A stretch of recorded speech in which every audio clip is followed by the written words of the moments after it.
It's the beginning of another year, and my question to you is, have you been able to take stock of how the last year went? For instance, were you able to achieve your financial goals in the last year? Have you been able to set your financial goals for this year? This is very important because you cannot create a future you have not pictured in your mind. The book of wisdom that I read says, write the vision and make it plain on tablet so that whoever reads it can run with it. It is the picture of what you desire to create for your future that propels you to make necessary decisions and take the right actions to achieve it. Every new year is an opportunity to press the reset button. Therefore, take stock, reflect, re-strategize, reinvent, and relaunch. One of the ways to achieve our savings goals this year is to spend less and embrace frugality.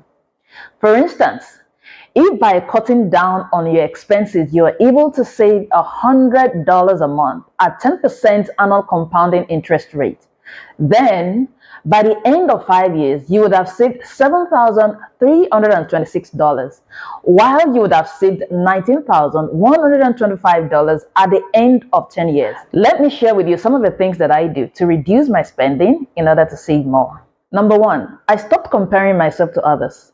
You need to stop comparing yourself to others to the extent that you end up buying what you don't need.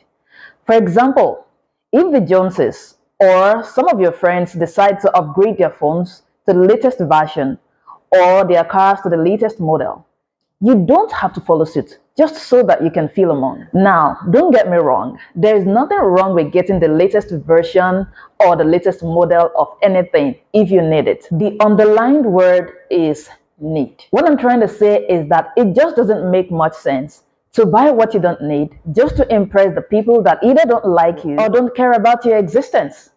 Number two, I dwell on my why. You need to keep revisiting your financial goals each time you feel like splurging.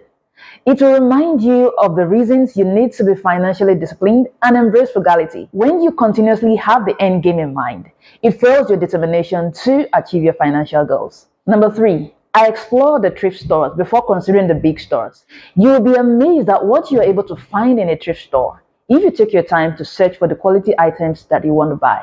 Number four, I trim my expenses where I'm able to. You need to trim down on the items that constitute the bulk of your expense. For example, rental payment constitutes a bulk of our expenses. You can consider staying in a 2 to 3 bedroom apartment rather than a whole duplex or a single family house. This will help you to reduce your rental payment such that you are able to save towards your own mortgage. Number five, I make a shopping list before going for shopping. Always have a shopping list before stepping out or going online for shopping. This will help you to curb impulse buying just because it caught your fancy at the moment. Number six, I choose quality over quantity. Always choose quality over quantity. I learned this the hard way. When you buy quality items, you get the best value for your money.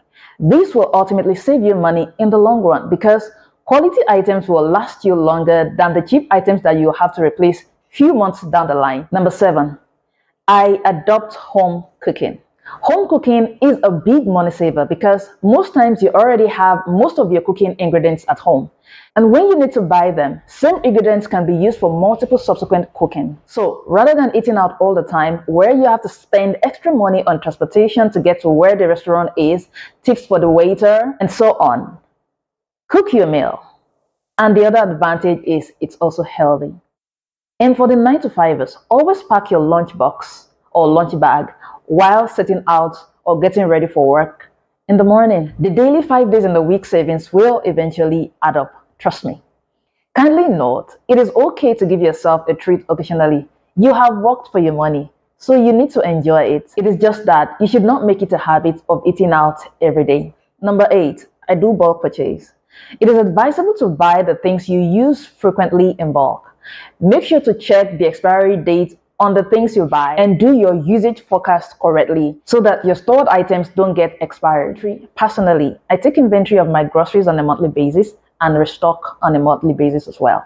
If any of these tips resonate with you, kindly let me know in the comment section below. Also, don't forget to like, subscribe, and share with your friends. It's just a click of the button. Thank you for watching and see you soon.